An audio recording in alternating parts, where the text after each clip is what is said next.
Last class में मैं neuron का स्ट्रक्चर डिस्कस कर चुका था।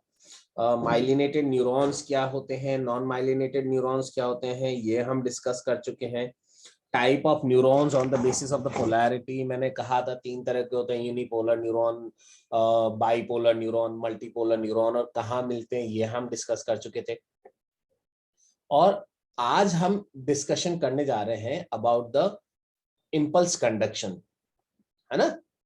तो इम्पल्स कंडक्शन के लिए पहली चीज तो कल वाली क्लास में मैं कह चुका था कि इम्पल्स किसको कहा था मैंने, अगर इफ यू रिमेम्बर, तो हमने कहा था इम्पल्स का मतलब है wave of electrochemical change. Wave of electrochemical change जो कि किसी भी स्टिमुलस से जो रिसीव मैसेज मिले उनको आगे कंडक्ट करने में हेल्प करती है, वो इम्पल्स कहलाता है ना। और इम्पल्स के लिए मैंने कहा था कि भाई इम्पल्स जो है वो प्रोपेगेट होता है in the form of the wave जो है, और ये होता है because of the exchange of the ions between the axoplasm and cytoplasm, axoplasm and extra cellular fluid के बीच में। तो आज हम थोड़ा सा इसके डिटेल में चल रहे हैं अपना, है ना। इस पूरे प्रोसेस के डिटेल में मैं डिस्कशन कर रहा हूँ। देखो बेटा, वापस से एक चीज मैं यहाँ पर डिस्कस कर लूं।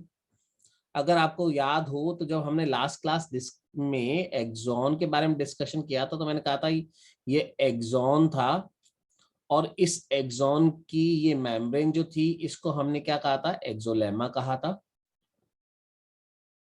ठीक है। और इसके अंदर जो साइटोप्लाज्म प्रेजेंट था उसको मैंने एक्सोप्लाज्म कहा था,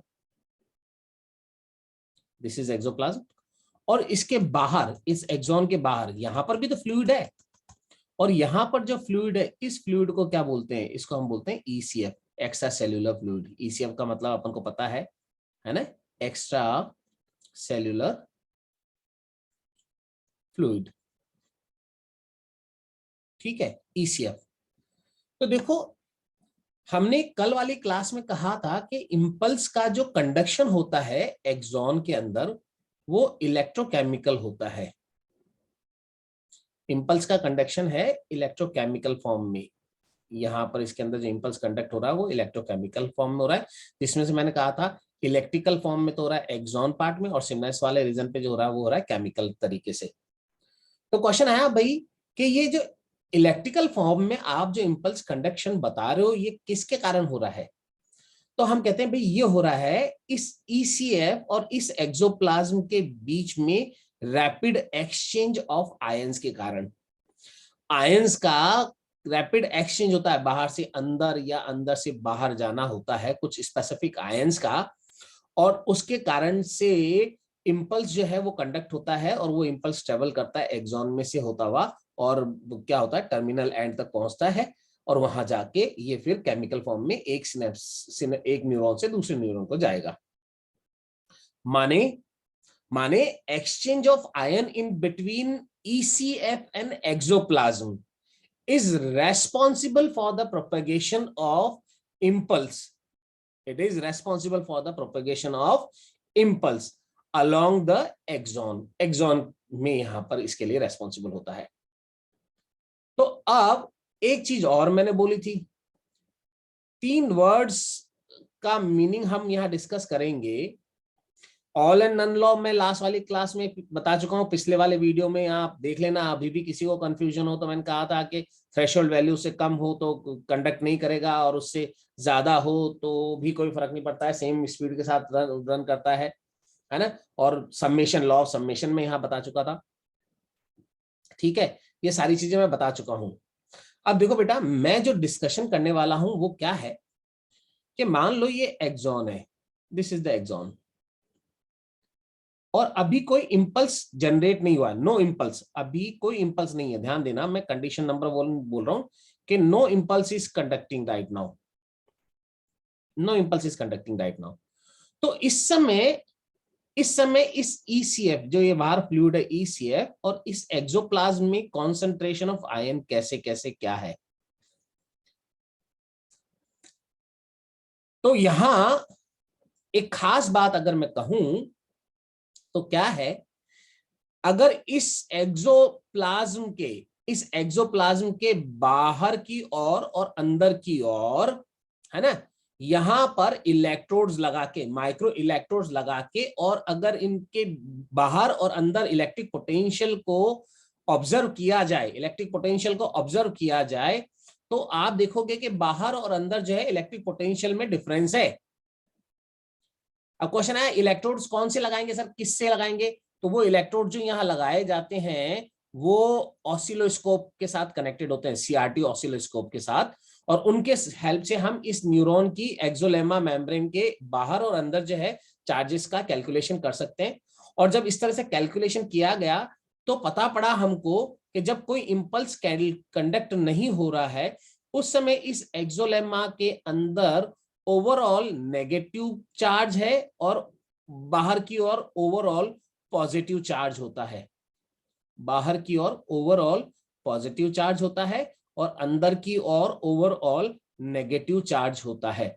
माने जब इस न्यूरॉन में कोई इंपल्स नहीं कंडक्ट कर रहा उस समय इस न्यूरॉन के ये एक्सॉन पोलराइज कंडीशन में है, पोलराइजेशन कंडीशन में है, ये पोलराइजेशन स्टेट में है अभी, they are in the polarisation state.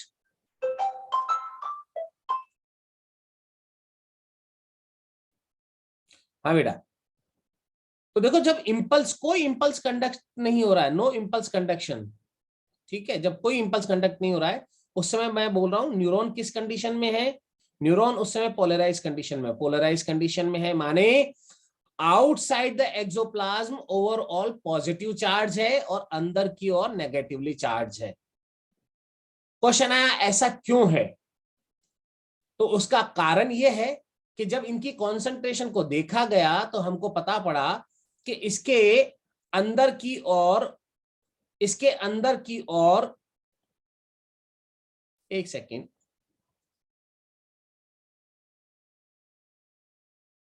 इसके अंदर की ओर, जब ये अंदर की ओर देखें तो इसके अंदर की ओर क्लोराइड आयन की कॉन्सेंट्रेशन, है ना, क्लोराइड आयन की कॉन्सेंट्रेशन या नेगेटिवली चार्ज आयन की कॉन्सेंट्रेशन या नेगेटिवली चार्ज प्रोटीन्स की कॉन्सेंट्रेशन ज्यादा है और पोटेशियम आयन की कॉन्सेंट्रेशन ज्यादा है एज कंपेयर टू आउटसाइड, जहां पोटेशियम आयन की कॉन्सेंट्रेशन बहुत ज्यादा है। हालांकि यहाँ पोटेशियम, सोडियम आयन की, सॉरी गलत बोल गया मैं, सोडियम आयन की कॉन्सेंट्रेशन बहुत ज्यादा है बाहर, सोडियम आयन की कॉन्सेंट्रेशन बहुत ज्यादा है, पोटेशियम आयन की कॉन्सेंट्रेशन कम है, क्लोराइड आयन की कॉन्सेंट्रेशन कम है, नेगेटिवली चार्ज आयन की कॉन्सेंट्रेशन बहुत कम है। इस कारण ओवरऑल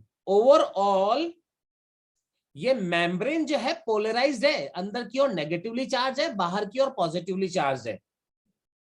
अब आप कहोगे सर अंदर पोटेशियम आयन ज्यादा है ना, आप कह रहे हो पोटेशियम आयन ज्यादा है और बाहर की ओर सोडियम आयन ज्यादा है, तो अंदर भी तो पोटेशियम आयन ज्यादा है, तो ये नेगेटिव क्यों है, पॉजिटिव होनी चाहिए ना।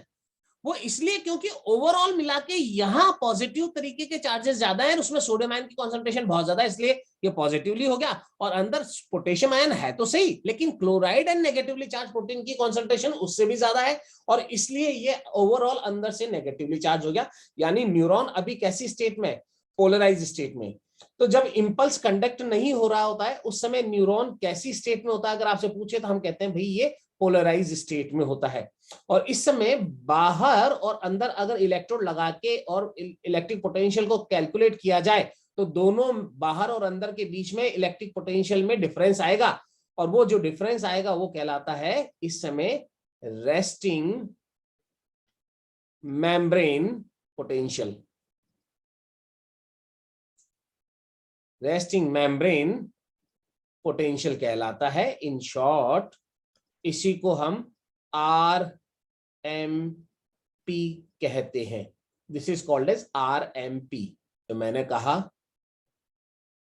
मैंने कहा उसी चीज को मैंने यहां आपको दे दिया है कि रेस्टिंग मेम्ब्रेन पोटेंशियल जब होता है, जब रेस्टिंग मेम्ब्रेन पोटेंशियल कब होता है, जब कोई इंपल्स कंडक्ट नहीं हो रहा होता है, नो इंपल्स कंडक्शन, है ना। और जब कोई इंपल्स कंडक्शन नहीं हो रहा है उस समय रेस्टिंग मेम्ब्रेन पोटेंशियल में आपने क्या देखा कि इनर साइड जो है एक्सोलेमा के अंदर की ओर वहां पोटेशियम आयन की कॉन्सेंट्रेशन ज्यादा है, क्लोराइड आयन की कॉन्सेंट्रेशन ज्यादा है, as well as the negatively charge proteins की कॉन्सेंट्रेशन ज्यादा है। होने को तो सोडियम आयन भी है वहां पर अंदर, लेकिन उनका कॉन्सेंट्रेशन कम है। और बाहर की ओर ECF में सोडियम आयन की कॉन्सेंट्रेशन बहुत ज्यादा है। अब होने को वहां क्लोराइड आयन भी हो सकते हैं, नेगेटिवली चार्ज प्रोटीन भी हो सकती है, बट ओवरऑल क्योंकि सोडियम आयन की कॉन्सेंट्रेशन बहुत ज्यादा है, इसलिए आउटर सरफेस पॉजिटिवली चार्ज है और इनर सरफेस जो है एक्सोलेमा की नेगेटिवली चार्ज है।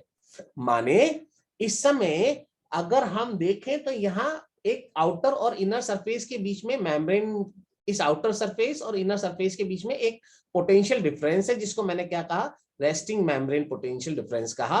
और जिसकी वैल्यू अगर आप देखो यहां पर मैंने दे रखी है, तो वो वैल्यू उस टाइम कितनी होती है, करीबन that is approximately -60 to 80 millivolt के बीच में होती है। कितनी होती है इस रेस्टिंग मेम्ब्रेन पोटेंशियल की वैल्यू? -60 टू 80 मिलीवोल्ट, है ना, -80 मिलीवोल्ट। ऑन एन एवरेज क्या क्या हम कहते हैं -70 मिलीवोल्ट के करीब होती है। इस रेस्टिंग मेम्ब्रेन पोटेंशियल की वैल्यू कितनी होती है बेटा इस समय? इस समय इसकी वैल्यू होती है -70 मिलीवोल्ट। और इस समय ये एक्सॉन कौन सी कंडीशन में है? इस समय ये एक्सॉन पोलराइज स्टेट में है। कैसी स्टेट में? ये पोलराइज स्टेट में। समझ में आ गया क्या? इतनी बात समझ में आ गई क्या? Axon is in polarise state. ठीक है। नाउ अब एक चीज समझना, बिफोर मैं इस चीज को समझाऊं उससे पहले एक साम, अगर ये 100 मीटर की दौड़ है, आप 100 मीटर की दौड़ दौड़ रहे हो, तो ऐसा तो कभी नहीं होगा कि आपने दौड़ शुरू की और दौड़ शुरू करते ही 100 मीटर पे पहुंच जाओ एकदम।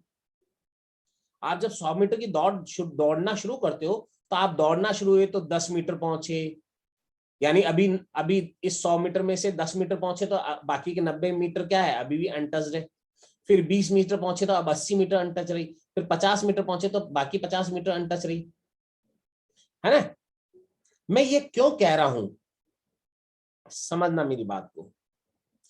अब ये एक्सॉन है, अभी जब कोई इंपल्स नहीं ट्रांसफर हो रहा था तो ये पूरा का पूरा एक्सॉन ही कैसा था, बाहर की ओर पॉजिटिवली चार्ज था, और अंदर की ओर पूरा का पूरा क्या था बेटा, नेगेटिवली चार्ज था। समझना, है ना। क्यों था उसका रीजन मैंने बता ही दिया कि बाहर की ओर सोडियम आयन का कॉन्सेंट्रेशन ज्यादा है, अंदर की ओर chloride and negatively charge ion का कॉन्सेंट्रेशन ज्यादा है, पोटेशियम का आयन कॉन्सेंट्रेशन ज्यादा है, इसलिए। अब अगर मानो एक थ्रेशोल्ड वैल्यू का इंपल्स यहां मिल गया, इस एक्सॉन को थ्रेशोल्ड वैल्यू का इंपल्स मिल गया, तो जैसे इंपल्स स्टिमुलस मिला, अब इंपल्स कंडक्ट होना शुरू हुआ। तो वही वाली बात तो है, जब इंपल्स यहां से कंडक्ट होना शुरू हुआ, तो ऐसा थोड़ी ना कि इस एक्सॉन के यहां शुरू होते यहां से लेके और तुरंत यहां लास्ट में आ जाएगा, एकदम खत्म हो जाएगा, नहीं। जैसे 10 मीटर चला, 20 मीटर दौड़ा, 30 मीटर दौड़ा, 50 मीटर दौड़ा, 80 मीटर दौड़ा, 100 मीटर बाद में पहुंचा, तो ऐसे ही जब इंपल्स इस एक्सॉन में प्रोपागेट करेगा, तो वो किसी एक छोटे से हिस्से में प्रोपागेट करेगा, यानी इतने हिस्से में अभी इंपल्स प्रोपागेट कर रहा है, लेकिन ये वाला हिस्सा अभी भी ऐसा है जिसमें इंपल्स प्रोपागेट नहीं हो रहा है। फिर ये इंपल्स यहां से खत्म होके यहां आएगा, इस वाले हिस्से में आएगा, यानी यहां आएगा, तो अब इंपल्स यहां तो खत्म हो चुका है, यहां प्रोपेगेट हो रहा है, यहां अभी नहीं आया। हाँ या ना? ये बात समझ में आई क्या? ये चीज समझ में आई क्या या नहीं आई? Yes sir. है ना।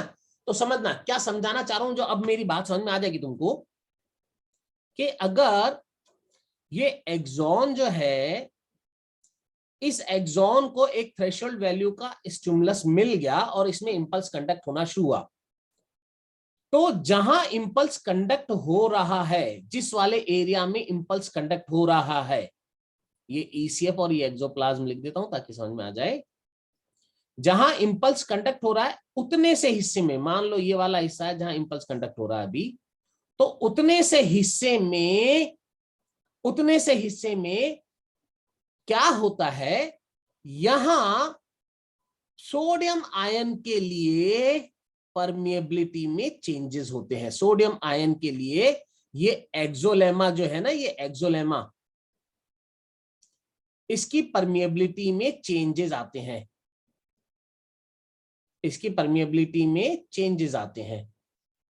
और परमिएबिलिटी में चेंजेस आते हैं, मतलब ये जो मेम्ब्रेन है एक्सोलेमा, ये इस सोडियम आयन के लिए अंदर की तरफ जाने के लिए, इस एक्सोलेमा के बाहर से अंदर की तरफ जाने के लिए परमिएबिलिटी बढ़ा देती है।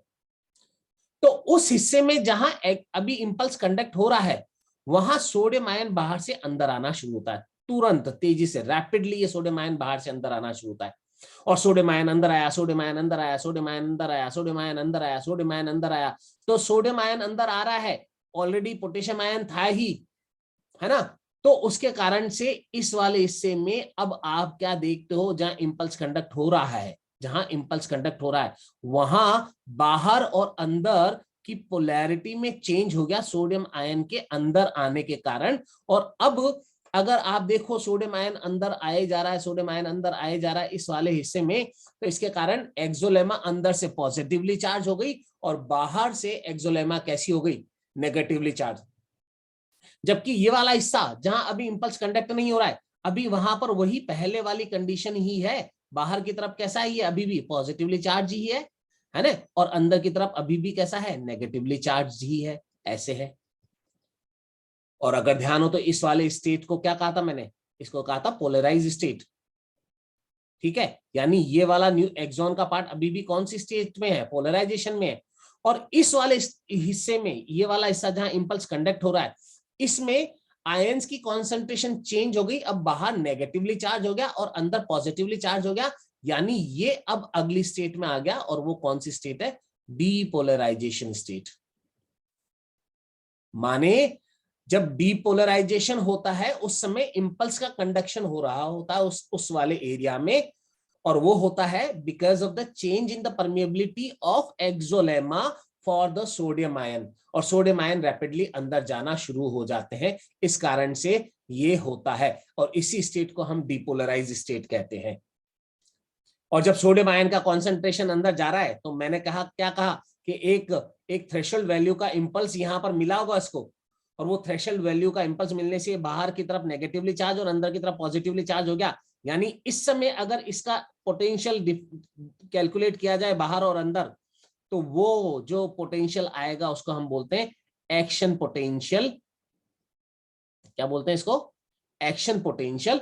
और ये एक्शन पोटेंशियल जो है, अगर आप इस एक्शन पोटेंशियल के बारे में देखो, तो इस एक्शन पोटेंशियल की वैल्यू होती है करीबन, अगर मैं यहां कहूं तो 40 मिलीवोल्ट तक। इस एक्शन पोटेंशियल प्लस 40, देखो -70 से बढ़ते बढ़ते क्या हो गया, ये -70 से बढ़ते बढ़ते क्या हो गया, +40 तक आ गया। यानी इसकी +40 मिलीवोल्ट के करीब तक वैल्यू हो जाती है बढ़ते बढ़ते, और इंपल्स यहां से कंडक्ट हो गया। तो आपने अभी क्या देखा, एक्सॉन का वो हिस्सा जहां इंपल्स कंडक्ट नहीं हो रहा है वो कैसा है, पोलराइज। और वो हिस्सा एक्सॉन का जहां इंपल्स कंडक्ट हो रहा है वो कैसा है, डीपोलराइज्ड होता है। इतनी चीज में कोई ऐसी बात जो नहीं समझ में आई है तो पूछो मेरे से। तो देखो मैंने जो बात की वो क्या की, मैंने कहा कि जिस हिस्से में इंपल्स कंडक्ट कर रहा है, इंपल्स जहां कंडक्ट हो रहा है वो हिस्सा डीपोलराइज्ड कहलाया, और जहां इंपल्स कंडक्ट नहीं हो रहा था वो पोलराइज था। अब ये इंपल्स यहां से आगे बढ़ेगा, यहां तक तो आ गया ना, अब यहां से आगे बढ़ेगा। अब यहां से आगे बढ़ेगा तो क्या होगा, देखो मान लो ये इंपल्स यहां से आगे बढ़ के इस वाले हिस्से में आ गया, इतने से हिस्से में, अब इस एक्सॉन के इतने हिस्से में आ गया। तो इसका मतलब देखो 3 हिस्से कर देता हूं इसके, ए बी और सी, ताकि समझ में आ जाए। तो सी वाला हिस्सा तो अभी भी कौन सा है, ये वो हिस्सा जहां अभी इंपल्स पहुंचा नहीं, यानी ये अभी भी किस स्टेज में है, पोलराइजेशन स्टेट में है। अभी भी न्यूरॉन का ये एक्सॉन वाला पार्ट पोलराइजेशन स्टेट में है, और पोलराइजेशन स्टेट में माने इस वाले हिस्से में अभी भी आपको क्या दिखाई दे रहा है, नेगेटिवली चार्ज, बाहर की तरफ पॉजिटिवली चार्ज और अंदर की तरफ नेगेटिवली चार्ज, है ना। ये वाला हिस्सा जिसमें अब इंपल्स कंडक्ट कर रहा है, तो ये कौन सा हो गया, डीपोलराइज स्टेट। Depolarise state. और इस डीपोलराइज स्टेट में क्या होता है हमेशा कि सोडियम आयन के लिए परमेबिलिटी बढ़ जाती है अंदर आने के लिए, जैसा मैंने कहा था, और इस कारण से अंदर की तरफ पॉजिटिवली चार्ज हो जाएगा है ना, और बाहर की तरफ क्या हो जाएगा, नेगेटिवली चार्ज हो जाएगा। ठीक है साहब, ये पॉजिटिवली चार्ज बाहर की तरफ और अंदर की तरफ नेगेटिवली चार्ज। और यहाँ क्या है, अब देखो ये, अब ये ए वाला हिस्सा जो है वो कौन सा है, जो पहले पोलराइज था फिर डीपोलराइज हुआ था और अब इंपल्स यहां से आगे जा चुका, यानी अब ये किस स्टेट में आएगा, रीपोलराइजेशन स्टेट में आएगा। और रीपोलराइजेशन स्टेट कौन सी स्टेट है, इसका मतलब ये वो स्टेट है जब इंपल्स इसमें से कंडक्ट हो चुका, अब ये वापस अपनी ओरिजिनल कंडीशन में अचीव करने की कोशिश कर रहा है। ठीक है, लेकिन कैसे अचीव करेगा ये ओरिजिनल कंडीशन, ओरिजिनल कंडीशन क्या थी, ओरिजिनल कंडीशन थी ये वाली कि बाहर पॉजिटिवली चार्ज अंदर नेगेटिवली चार्ज, जबकि पोलराइज कंडीशन में क्या था, अंदर की तरफ नेगेटिवली और बाहर की तरफ पॉजिटिवली। यानी रीपोलराइज में वापस क्या होना है, बाहर का पॉजिटिवली चार्ज होना है और अंदर का नेगेटिवली चार्ज होना है, इसको अंदर की तरफ नेगेटिवली चार्ज होना है, ये वापस रीपोलराइज स्टेट है। लेकिन ये रीपोलराइज स्टेट होती कैसे है, एक सेकेंड बेटा, ये रीपोलराइज स्टेट होती कैसे है, ध्यान देना। रीपोलराइजेशन के दौरान ऐसा नहीं होता कि सोडियम वापस बाहर जाना शुरू हो जाता है, नहीं। रीपोलराइजेशन के दौरान इस मेम्ब्रेन की परमिएबिलिटी पोटेशियम आयन के लिए बाहर की ओर इंक्रीज हो जाती है। माने अब इस मेम्ब्रेन में से पोटेशियम आयन बाहर जाना शुरू हो जाता है, एक्सोलेमा में से पोटेशियम आयन बाहर जाना शुरू हो जाता है और पोटेशियम आयन बाहर गया बाहर गया बाहर गया बाहर गया बाहर गया बाहर गया, सोडियम नहीं जा रहा है, पोटेशियम बाहर जा रहा है बाहर जा रहा है बाहर जा रहा है, पोटेशियम बाहर जा रहा है पोटेशियम बाहर जा रहा है पोटेशियम बाहर जा रहा है। तो जब पोटेशियम बाहर बाहर बाहर गए तो ओवरऑल बाहर की तरफ कंसंट्रेशन किसकी ज्यादा हो गई, पॉजिटिवली चार्ज आयन की, वापस बाहर एक्सोलेमा के बाहर पॉजिटिव चार्ज इकट्ठा हो गया और एक्सोलेमा के अंदर नेगेटिवली चार्ज इकट्ठा हो गया, वापस पोलराइज स्टेट तो आ गई, बिल्कुल जैसे पोलराइजेशन में थी उसी तरह की स्टेट आ गई। देखो ये वाली स्टेट और इस वाली स्टेट को अगर आप देखो, इस वाली स्टेट को, रीपोलराइज स्टेट को और पोलराइज स्टेट को देखो, तो दोनों पे चार्जेस एक सा दिख रहा है, बाहर पॉजिटिवली चार्ज है और अंदर की तरफ नेगेटिवली चार्ज है। बट एक खास डिफरेंस जो आपको यहां दिखाई देगा वो है आयनिक कॉन्सेंट्रेशन में डिफरेंस हो गया। पोलराइज स्टेट में बाहर सोडियम ज्यादा था और रीपोलराइज स्टेट में बाहर पोटेशियम आयन ज्यादा हो गया, पोटेशियम आयन की कॉन्सेंट्रेशन बाहर ज्यादा हो गई, ये डिफरेंस हो गया। इसका क्या फर्क पड़ेगा, एक सेकंड बात करता हूं, पहले तुम्हारी प्रॉब्लम बताओ। Yes sir. ठीक है ना, तो देखो डीपोलराइजेशन के दौरान क्या हुआ, डीपोलराइजेशन के अंदर अंदर पॉजिटिवली चार्ज था और बाहर की तरफ नेगेटिवली चार्ज था, रीपोलराइजेशन वापस अंदर की तरफ नेगेटिवली चार्ज हो गया बाहर की तरफ पॉजिटिवली चार्ज हो गया। यानी इस रीपोलराइजेशन में और पोलराइजेशन में देखो तो चार्जेस जो बाहर और अंदर है वो एक ही तरह के है, बाहर पॉजिटिव है अंदर नेगेटिव है, लेकिन कॉन्सेंट्रेशन ऑफ आयन चेंज हो गई। इस पोलराइजेशन स्टेट में बाहर की तरफ सोडियम आयन की कॉन्सेंट्रेशन हाई थी और रीपोलराइजेशन के दौरान पोटेशियम आयन की कॉन्सेंट्रेशन हाई है अब बाहर की ओर। अब समझना, एक बात को समझना, हर बार जब भी इंपल्स कंडक्ट होगा, यानी जब भी डीपोलराइजेशन होगा, अगली बार जब फिर वापस इंपल्स आएगा तो ये वाला हिस्सा जो है वापस डीपोलराइज होगा, तो इसमें अभी भी जो कुछ बचा खुचा सोडियम है वो बाहर से अंदर आ जाएगा, वापस और अंदर आएगा, तो डीपोलराइजेशन होगा और डीपोलराइजेशन होकर क्या होगा, वहां पर इंपल्स कंडक्ट होगा, फिर वापस रीपोलराइजेशन होगा और जब रीपोलराइजेशन होगा तो रीपोलराइजेशन के दौरान यहां से अंदर से एक्सोप्लाज्म में से सोडियम आयन बाहर जाए, क्या नाम, पोटेशियम आयन बाहर जाएंगे, एक्सोप्लाज्म में से पोटेशियम आयन बाहर जाएंगे। और अगर ये प्रोसेस चलता रहे चलता रहे चलता रहे लगातार, तो एक कंडीशन तो ऐसी आ जानी है कि ईसीएफ में कोई सोडियम आयन ही नहीं रहेगा अगली बार डीपोलराइजेशन के दौरान अंदर आने के लिए। तो बताओ उस समय ये एक्सोलेमा जो है ये डीपोलराइज हो पाएगी क्या, हो ही नहीं पाएगी। तो इंपल्स का कंडक्शन हो पाएगा क्या, नहीं हो पाएगा, इंपल्स का कंडक्शन ही नहीं हो पाएगा फिर तो ऐसे में। और ऐसा अगर हो जाए तो सारी मामले गड़बड़, फिर तो परेशानी हो जाएगी, क्योंकि फिर न्यूरॉन्स काम ही नहीं कर पाएंगे फिर तो। इसलिए ऐसा ना हो इसके लिए साथ के साथ एक चीज और होती रहती है यहां पर, और वो क्या है, एक्चुअली जब कई बार ये प्रोसेस अगर चल रहा है तो आप जो देखोगे वो क्या देखोगे कि अल्टीमेटली बाहर की तरफ पोटेशियम आयन का कॉन्सेंट्रेशन ज्यादा हो गया, सोडियम आयन का कॉन्सेंट्रेशन अंदर की तरफ ज्यादा हो गया, जबकि डिपोलराइजेशन के दौरान सोडियम बाहर से अंदर आना चाहिए था, लेकिन अब तो हो ही नहीं पा रहा है। और अगर ऐसा हो जाएगा तो इंपल्स कंडक्ट नहीं होगा, इंपल्स कंडक्ट नहीं होगा तो मामला गड़बड़ है। इसलिए क्या होता है, इस एक्सोलेमा के अंदर कुछ खास तरह के वोल्टेज गेटेड चैनल्स प्रेजेंट होते हैं।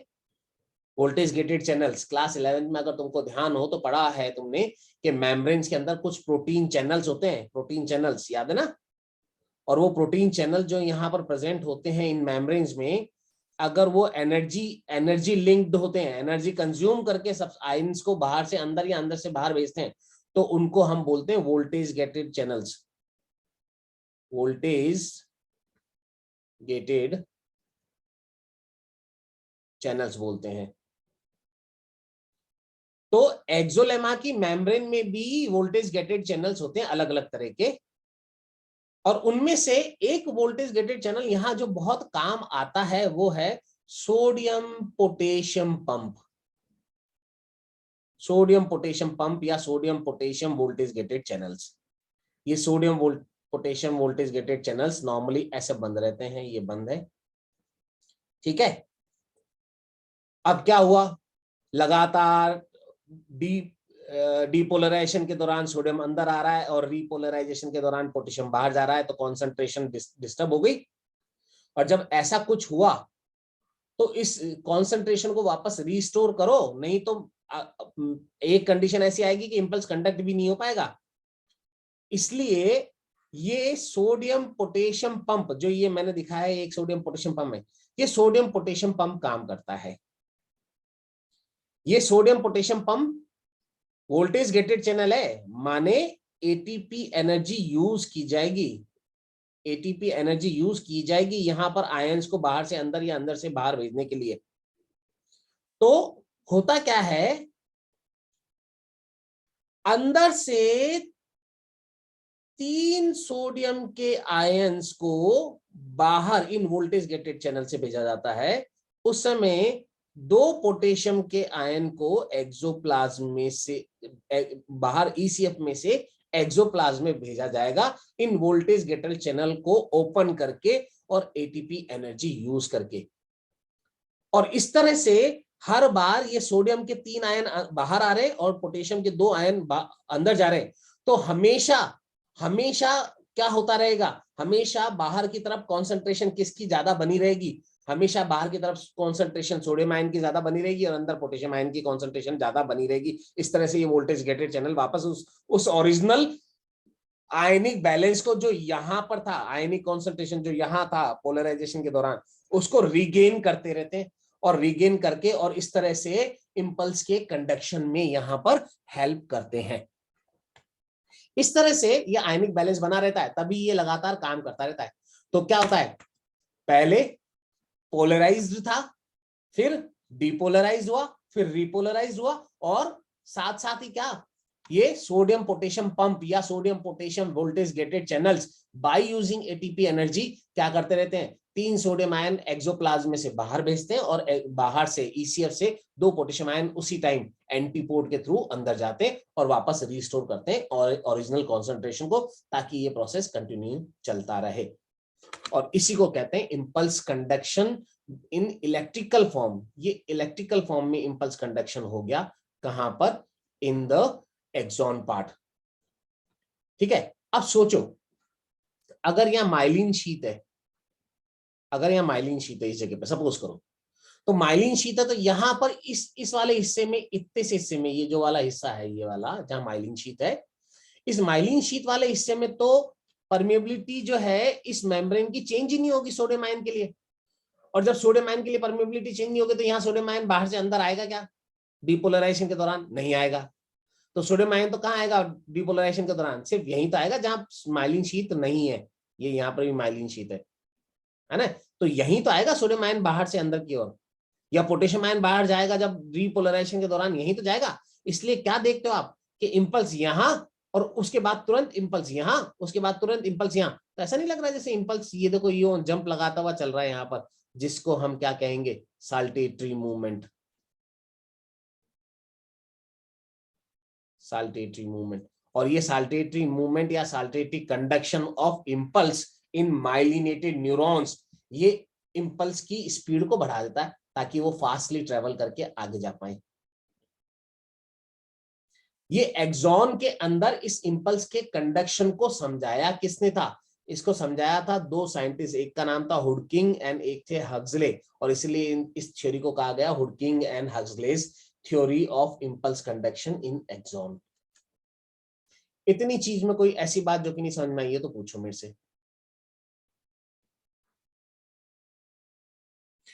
देखो बेटा, एक चीज दिमाग में और सोचना, ये देखो ये वाली स्टेट कौन सी? अभी ये वाला पार्ट तो है न्यूरॉन का पोलराइजेशन स्टेट में, है ना, और ये डिपोलराइजेशन स्टेट में, यानी अभी यहाँ इंपल्स कंडक्ट हो रहा है, इस वाले हिस्से में इंपल्स कंडक्ट हो रहा है। अभी इंपल्स कंडक्ट हो रहा है, इंपल्स चल रहा है।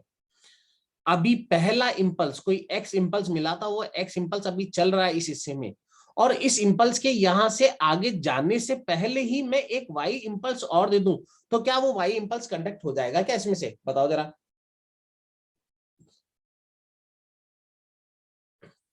नहीं होगा, है ना, नहीं होगा। That impulse will not conduct. क्यों नहीं होगा? उसका रीजन समझो। क्योंकि ये एक्सॉन अभी किस पीरियड में? उस समय in the refractive period. So what is refractive period? Refractive period से क्या मतलब है?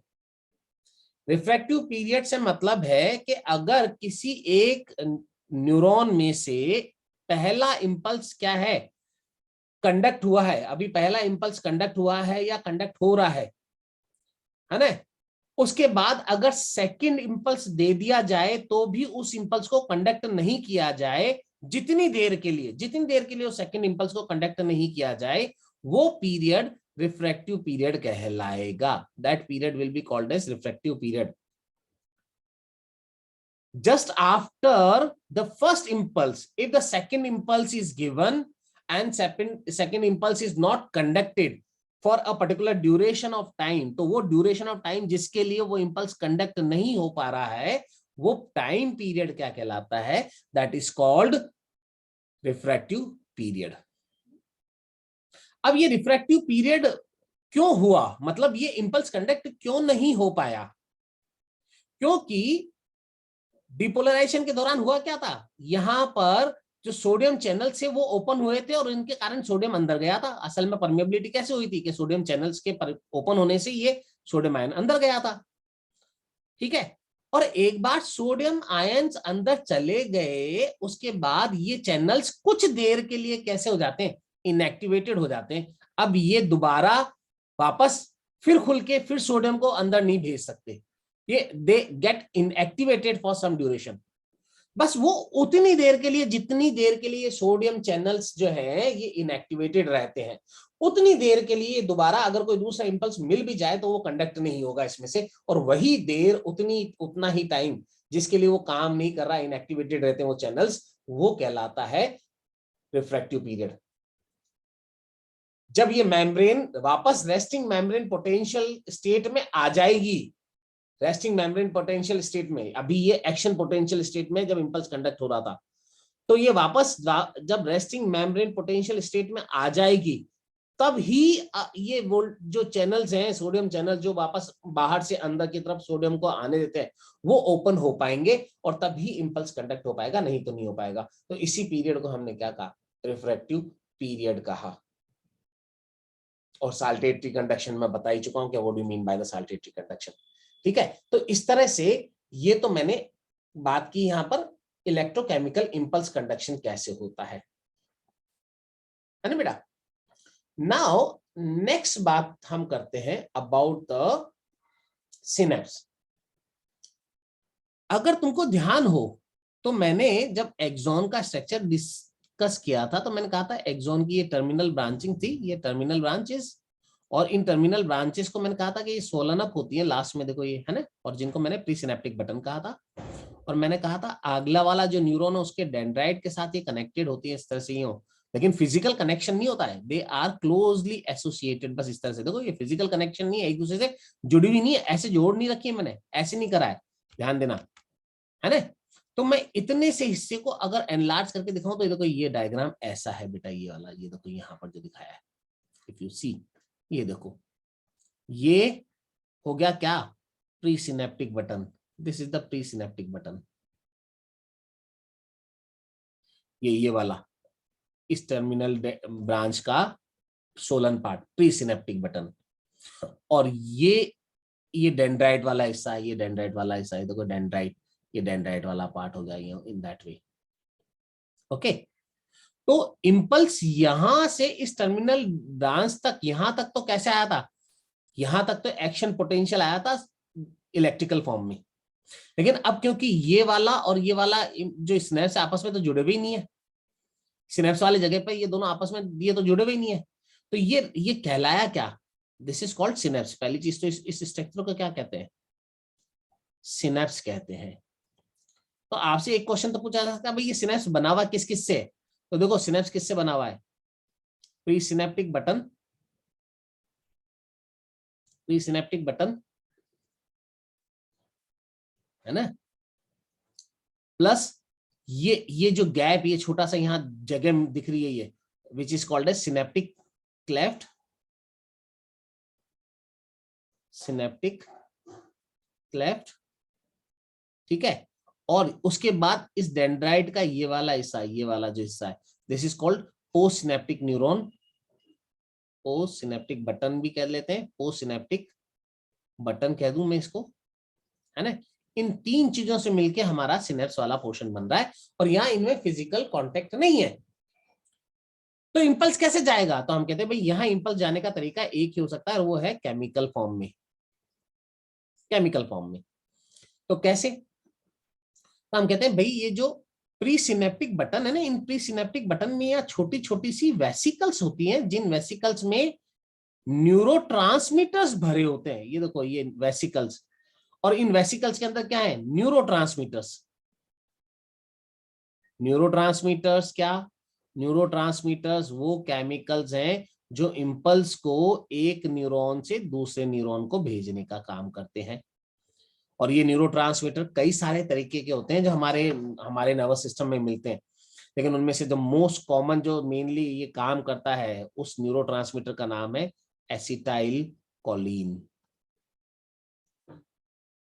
हालांकि इसके अलावा डोपामीन, डोपा है ना, डोपामीन, गाबा वगैरह भी, ये भी न्यूरोट्रांसमीटर्स हैं, अलग अलग तरह के न्यूरोट्रांसमीटर्स हैं। जैसे कल शायद तुम में से किसी ने, मृदुला ने पूछा था एक क्वेश्चन कि हैप्पीनेस के टाइम जो है कौन सा हार्मोन जो है ज्यादा होता है ना, कुछ ऐसा पूछा था ना, क्या था वो, ऐसा ही था कुछ, क्या था, कौन सा हार्मोन निकलता है,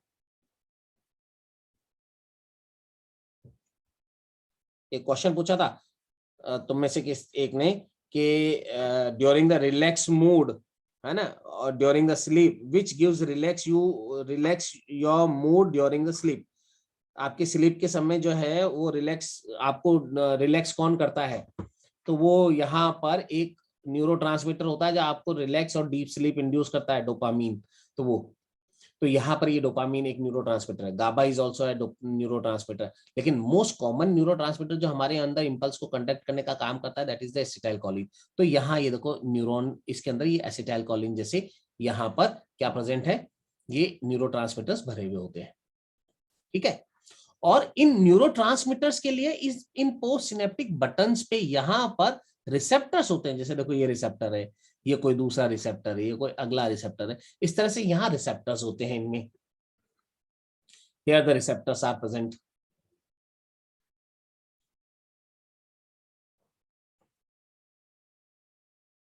अब देखो क्या होता है, समझना, जैसे ही इंपल्स यहां पर आया, कौन सा इलेक्ट्रिकल इंपल्स यहां तक आया, इस प्री सिनेप्टिक बटन तक आया, ठीक है। इस इंपल्स के प्री सिनेप्टिक बटन तक आते ही इस प्री सिनेप्टिक बटन में यहां जो कैल्शियम वो चैनल्स होते हैं, है ना, कैल्शियम गेट्स जो होते हैं, वो कैल्शियम गेट्स क्या हो जाते हैं, ओपन हो जाते हैं। और उन कैल्शियम गेट्स के ओपन होने के कारण बाहर से ईसीएफ में से, ये ईसीएफ है बाहर, इस ईसीएम में से कैल्शियम आयन अंदर आना शुरू होता है, कैल्शियम के लिए परमेबिलिटी बढ़ती है, कैल्शियम आयन अंदर आना शुरू हुआ, तो कैल्शियम आयन अंदर एक्सोप्लाज्म में आना शुरू हुआ, एक्सोप्लाज्म में आना शुरू हुआ। और जैसे कैल्शियम आयन अंदर आना शुरू होता है तो ये वेसिकल्स मूव करना शुरू करती हैं, और ये वेसिकल्स मूव करती हुई आती हैं इस प्री सिनेप्टिक बटन के टर्मिनल एंड्स तक, और टर्मिनल एंड पे आके यहाँ पर ये बस्ट हो जाती हैं। ये लो, ये सिनेप्टिक, ये वेसिकल आई और ये बस्ट हो गई यहाँ। और जैसे ही ये बस्ट हुई, इनमें से न्यूरोट्रांसमीटर क्या हो गया, इस सिनेप्टिक क्लेफ्ट में, ये जो गैप है इस सिनेप्टिक क्लेफ्ट में यहाँ पर रिलीज कर दिया गया। और ये न्यूरोट्रांसमीटर चलते चलते चलते और अपने एक सुटेबल रिसेप्टर के साथ जुड़ा, और जैसे ये रिसेप्टर कहाँ जुड़ा, पोस्ट सिनेप्टिक मेम्ब्रेन पर जुड़ा, यहाँ इस पोस्ट सिनेप्टिक मेम्ब्रेन पे, तो यहाँ जुड़ते क्या बना, एक रिसेप्टर ट्रांसमीटर कॉम्प्लेक्स बन गया, क्योंकि ये रिसेप्टर इसके साथ, इस रिसेप्टर के साथ ये न्यूरोट्रांसमीटर जुड़ गया, तो रिसेप्टर ट्रांसमीटर कॉम्प्लेक्स बन गया। और इस रिसेप्टर ट्रांसमीटर कॉम्प्लेक्स के बनते ही वो इंपल्स आगे ट्रेवल करना शुरू हुआ। अब ये ट्रेवल कैसे करेगा, अगर ये इंपल्स जो है एक्साइटेटरी है तो क्या करेगा, इंपल्स को आगे कंडक्ट करने में हेल्प करेगा और आगे की तरफ प्रोपेगेट करेगा। और अगर ये पोटेंशियल जो है इनहिबिटरी है तो ये इंपल्स को वहीं पे रोक देगा, इसके आगे नहीं जाने देगा। या तो क्योंकि ये इंपल्स जो जा रहा है ये दो तरीके का हो सकता है, या तो प्रमोट करने वाला हो या स्टॉप करने वाला हो। तो प्रमोट कर रहा है जब तो आगे जाएगा, और अगर इनहिबिट करने वाला तो वहीं रुक जाएगा। तो एक न्यूरॉन से दूसरे न्यूरॉन को इस इंपल्स को लेकर कौन गया, केमिकल गया, न्यूरोट्रांसमीटर गया। इसलिए यहां सिनेप्स वाले रीजन पे इंपल्स के ट्रांसमिशन को हम क्या कहते हैं, यहां केमिकल ट्रांसमिशन कहते हैं इसको।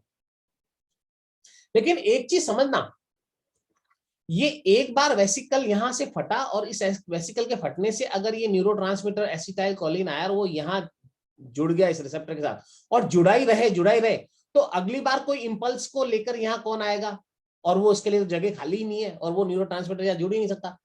प्लस हमेशा यही वाला इंपल्स जो है उसी की इंफॉर्मेशन यहां मिलती रहेगी, तो अगली बार इंपल्स होगा क्या, हो ही नहीं सकता, फिर वापस दोबारा आगे प्रोपेगेट ही नहीं हो पाएगा।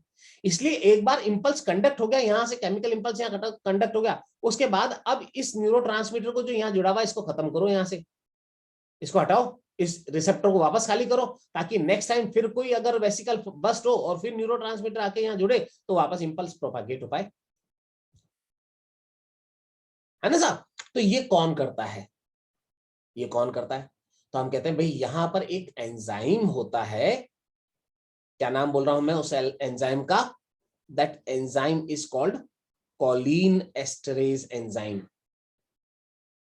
क्या नाम है, कॉलिन एस्टरेज एंजाइम, है ना। और ये कॉलिन एस्टरेज एंजाइम जो है ये इन एसिटाइल कॉलिन को किसमें, into the Colin and acetic acid में ब्रेक डाउन कर देता है। और जैसे ही वो एसिटिक एसिड और कोलिन में ब्रेक डाउन हो जाते हैं तो उस एसिटाइल कोलिन का वो जो नेचर था मैसेज लेकर जाने का वो खत्म हो गया। अब ये वापस दोनों के दोनों फिर वापस क्या हो जाएंगे, ये कोलिन एंड एसिटाइल कोलिन वापस यहाँ से रीअब्सॉर्ब हो जाएंगे, इन वेसिकल्स में आ जाएंगे, फिर वापस न्यूरोट्रांसमीटर बन जाएगा, फिर ये प्रोसेस चलता रहेगा, फिर ब्रेक डाउन होगा, फिर वापस चले जाएंगे, फिर वापस वहां पर सिंथेसाइज होंगे, फिर तो चलता रहेगा। और ये प्रोसेस इस तरह से यहाँ पर इंपल्स कंडक्शन का चलता रहता है इन द सिनेप्स रीजन। इसको कहते हैं electrical and chemical impulse conduction. यहां तक में कोई ऐसी चीज जो नहीं समझ में आई हो तो पूछो मेरे से before I and with the class.